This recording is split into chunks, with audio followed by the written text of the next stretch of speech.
मोर ये जिंदगानी, तोर मुस्कान में बसे है मोर हर कहानी।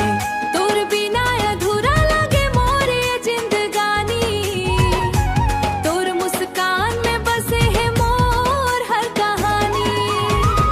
महू तोला देख के हो गयो दीवाना रे,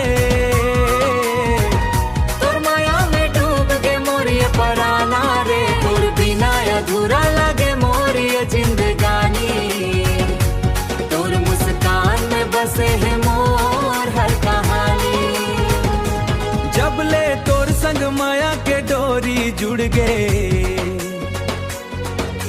सुना मोर सपना अब रंग ले भर गए, रंग ले भर गए। तोर हंसी के उजियारा मल्ला भा जाथे, तोर संग हर दुख घलो खुशी बन जाथे। महू तोला देख के हो गयो दीवाना रे,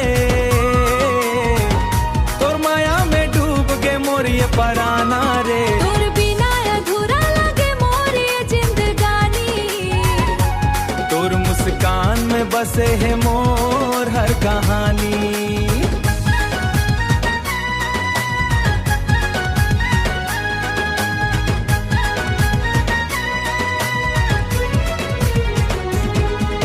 सांझ होए चाहे भोर तो रचना गुनगुनावो, दिल के हर धड़कन में तोला बसावो।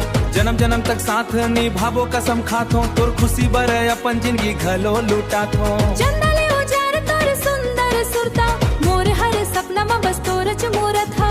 हसत गाव जिंदगी भर संग रहिबो। महू तोला देख के हो गयो दीवाना रे,